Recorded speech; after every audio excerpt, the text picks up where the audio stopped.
everybody, welcome into the channel. We've got something really, really special for you today.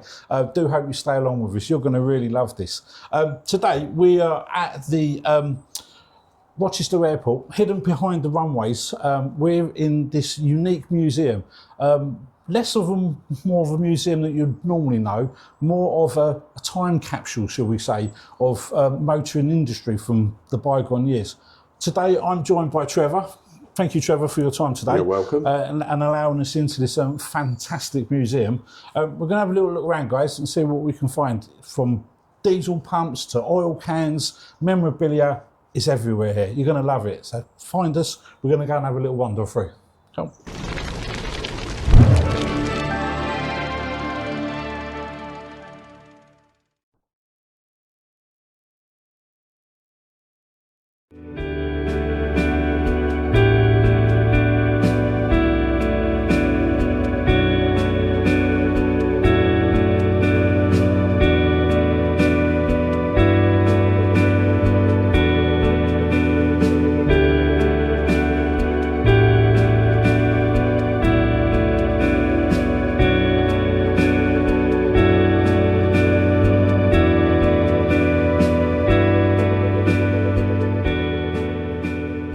As I say, we're going to have a little walk through the museum now. Trevor's going to be so kindly going to point out some really good artefacts and just tell us a bit more of the actual garage museum we're here, Trevor, the history behind it and your fantastic collection, really. So, wow. Yeah. Yes.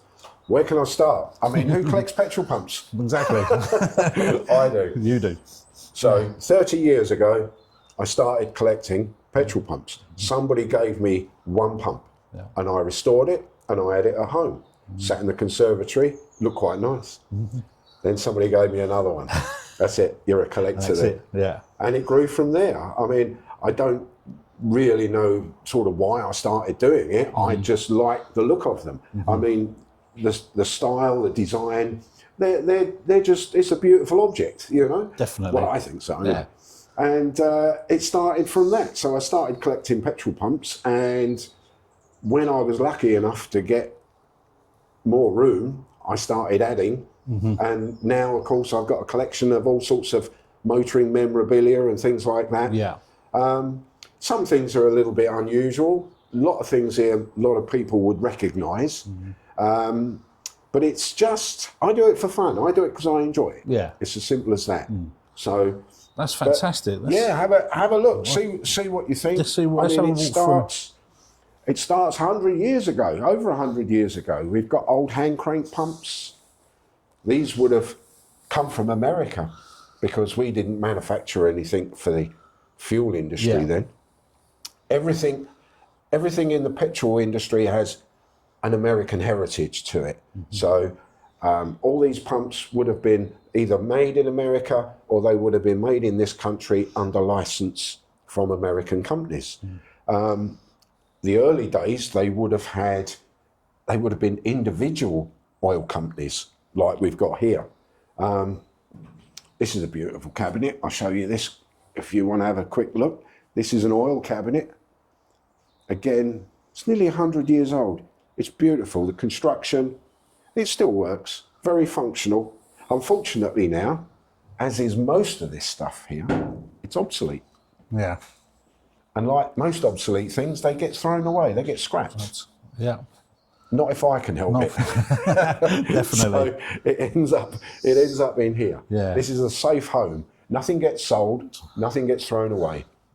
They've even got, see the hoovers that we've got down here as well. Look at those hoovers down there. How old are they?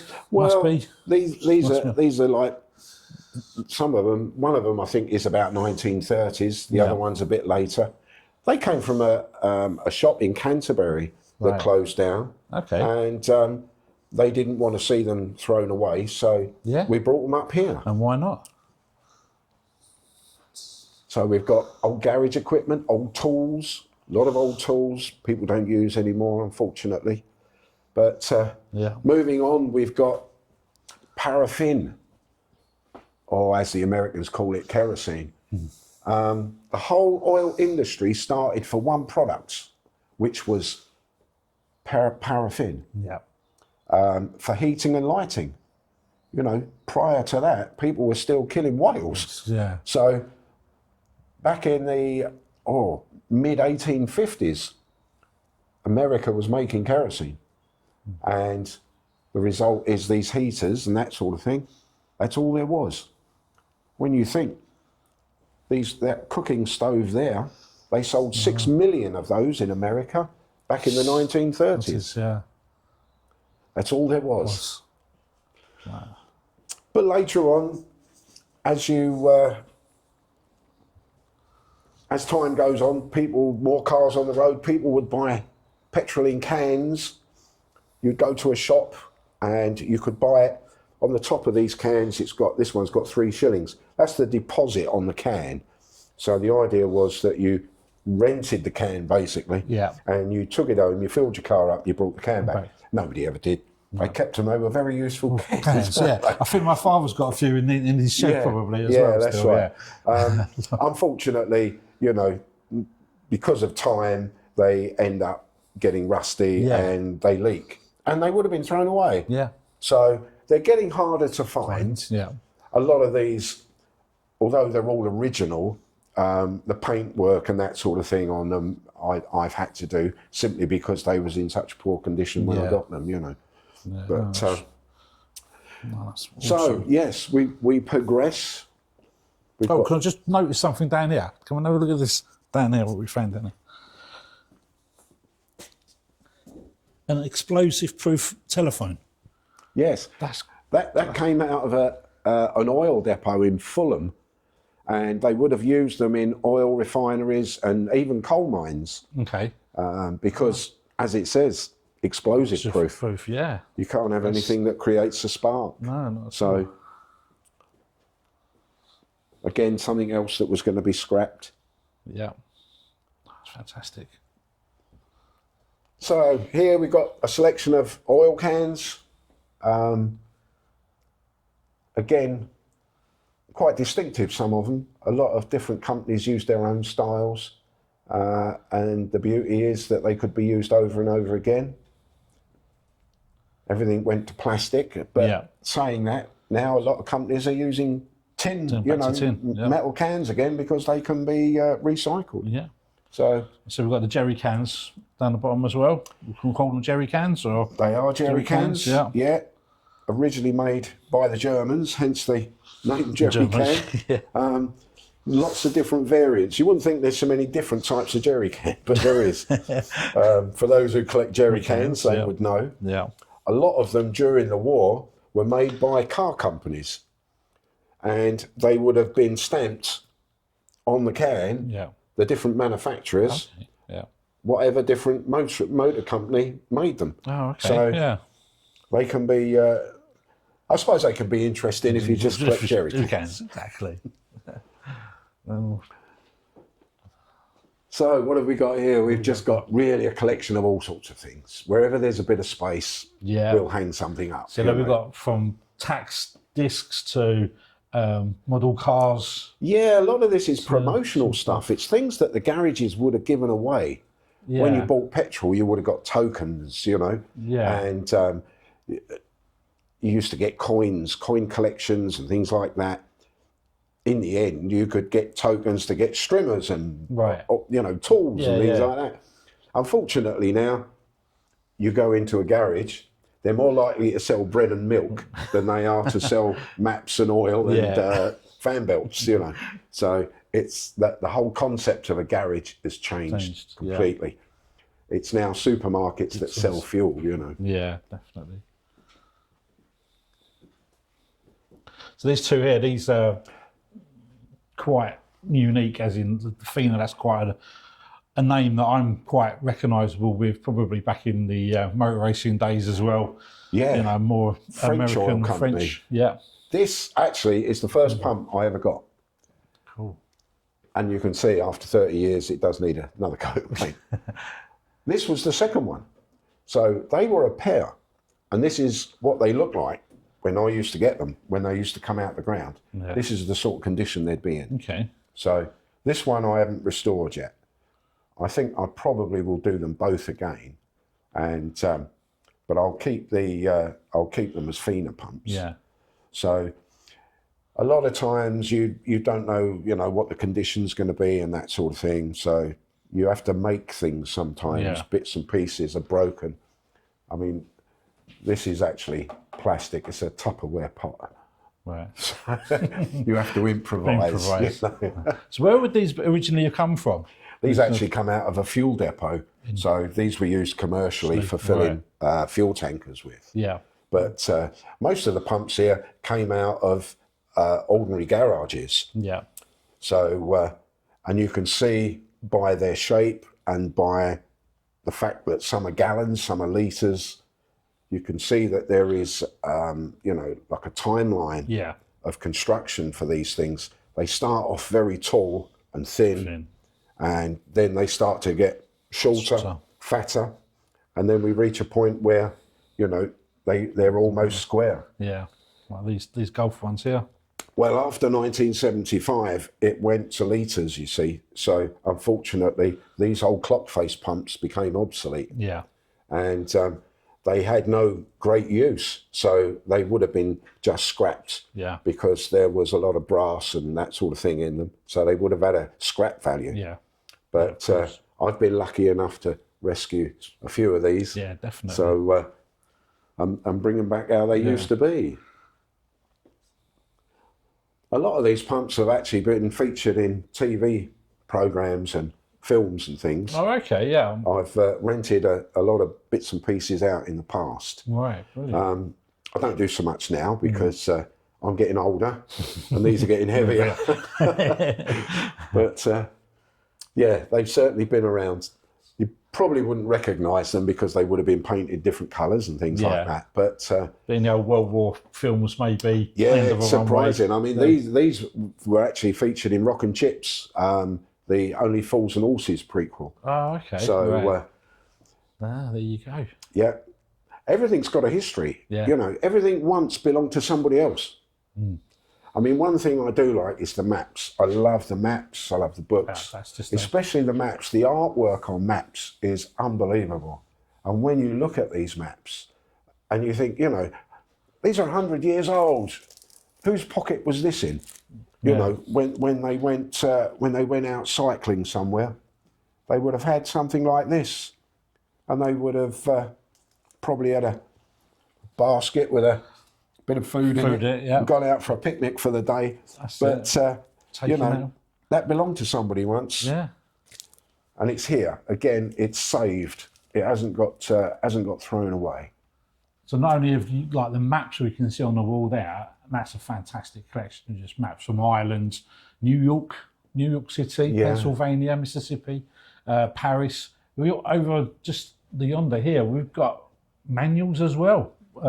Car manuals. Yeah, you see, this is the day when people would service their own cars. Yeah, and it was a guide. Obviously, you read a book like this, and it gave you some idea of how to fix things. It's early Haynes manual, isn't it? Yeah. Early Haynes manual. That's what it's. Yeah, that's what it's about. So they were invaluable.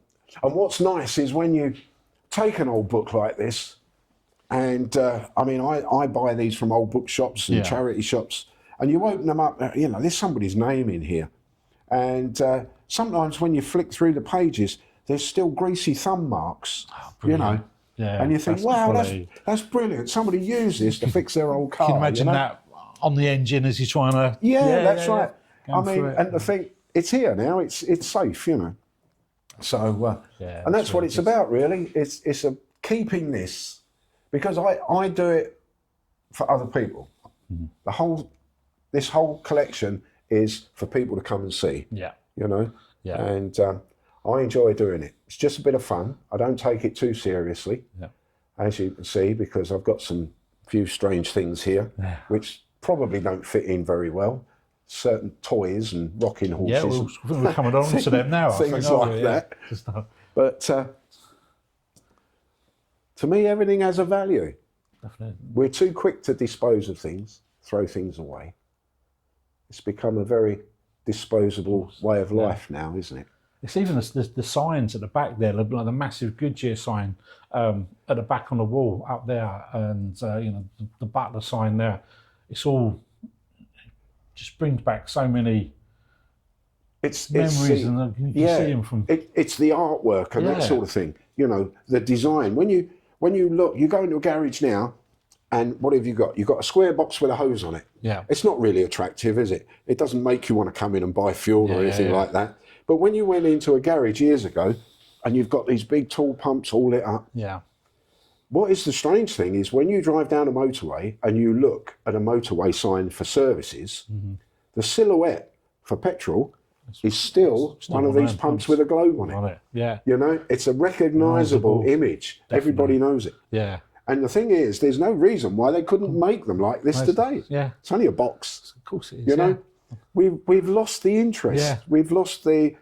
I don't know if we've lost the skills or the urge to make things look nice. That's I was just about to say. They look nice. They do. They look much nice. There's just so when you go, if you went into a garage, you've got to buy petrol, you know, because of the price and everything. Like that. But if you had pumps like this, it'd be just a little bit nicer. Take the edge off a little bit. That's right. So, yeah. So look here on the wall here, we've got some of these pumps. Yeah, delivery guns. Delivery guns. So some are from petrol pumps. Some of these big ones, these are from fuel tankers. Yeah. So they obviously, because of the size, they're pumping fuel a lot quicker. Yeah. So they would be for bigger volumes. But again, these sort of things now are pretty obsolete. Yeah. It's only delivery companies that do home heating oil and things like that now. They still use these sort of things. But, just on the above as well, these jigsaws, puzzles. Games. And I'm going to really show my age because I remember Tufty, the road safety game. I'm sure Dan does as well. But yeah, I remember that, playing with that in the caravan with my parents. Yeah, it's lovely, isn't it? You know, these sort of things. It's just colourful. Yeah. That's what it was. It's what attracts you, isn't it? So we've got some more books, more manuals. Yes. We've got on here. I mean, I've got a lot of maps and books and that. I need to actually get some more racking so I can display them a bit better. Yeah. So I can put those up as well, because unfortunately it does take up a lot of space. Yeah. We do get a little bit short of room here. I'm constantly moving things around, trying to fit something in, but at least nothing gets thrown away here. Nothing. Everything comes here is safe. One thing I just noticed hanging up, and I know you've got a few rocking horses, really nice little go-kart there with Buckmore Park around the corner. That's quite really good. Well, Dan Buster plane. Now that have you seen that up there? That's fantastic. That's homemade. That was built by a guy, I think, when he was a child during the war, because I think that's meant to represent like a B-17 bomber. Right. And that was just made out of old bits of wood and bits and pieces, and it was brought in here by the guy's son. Right. Unfortunately, he'd lost his father, and he had some of his, a couple of old aeroplanes he'd made. And he said, we were going to chuck them out. I said, well, no, don't do that. We'll hang them up, Hang them up. A lot of work gone into it. Yeah, definitely, I'd like to think that, at least you can... So it's very personal to somebody, or has been. Has been, definitely. So we come around here, we've got these posters. What's the story behind? Where do we get these from? These again was going to be thrown out, which is a shame. When I got them, they were all screwed up, and I wasn't sure how I could display them. They take up a lot of room. They are quite big. So I got some plastic sleeves. I had to repair the edges and that sort of thing. And through the good services of M&S, Marks and Spencer's, they provided me with some hangers, you see. So I thought, well, I can hang them. I know the frame isn't very pretty. We could do with a nice big chrome one. But it's an ideal way of hanging things up. Yeah. So, and again, these are things that would have disappeared, but I mean, they're just beautiful posters, aren't they? They really are. When you look, I mean, get something like this one, for example, Canadian Pacific. I mean, that's an iconic picture, isn't it? So where would these been used Well, run these before. these would have gone in travel agents and things like that. Yeah. Yeah. Oh, okay. I mean, I've got some French railway posters and that sort of thing. Yeah. Again, poster art is very, very collectible. Yeah. You know. So, I mean, I'm lucky to have these, really. Definitely. Yeah. But the thought of them just being chucked out. Yeah, folded up and lost away. Yeah, that's right. Yeah, it's a bit of a shame, but there we are. There we go. And round the corner here, we've got a bit of a fire guard's uniform, obviously, Well, this, and on the bike. This old push bike, this is an Air Raid Warden's push bike that was gifted to us. And I thought it'd just be nice to have an Air Raid Warden with it. So, hence the mannequin there with his steel helmet on. So, again, it's very easy to get sidetracked with some of these sort of things. Yeah. Hence the reason that there is a few military bits and toys and stuff like that. So I do like the Brands Hatch Easter Monday 1980. yeah, My father's got a few of these up in the loft, all up on the wall. Yeah. As well. Yeah. There used to be a big thing advertising. that's right. Yeah, Obviously, it's being local as well. You'd buy a poster there, wouldn't you? Yeah. You know, a program or a poster. Yeah. And I used to go to Brands Hatch as a kid back in the 60s. Yeah. And I used to buy the posters and that sort of thing. Used to take all my pocket money, you know. Yeah, exactly. It was like half a crown, you know. And I mean, I used to have them pinned up in my bedroom, you know. And unfortunately, they felt a bit, so you end up throwing them away. Now you think, I wish I'd still had them. Yeah, you know? yeah. But it's what happens. Yeah, I know. I've got a few of them somewhere up in the loft at home. Yeah, the posters are great, but they do take up a lot of room. Yeah. But so yeah, there we are. A few more oil cabinets and things like that. This is all Castrol stuff in this corner. Castrol, yeah. Been going on for many years, obviously. And although the branding changes very, very slightly, it's still recognisable. Yeah. You know the name, don't you? That's Yeah.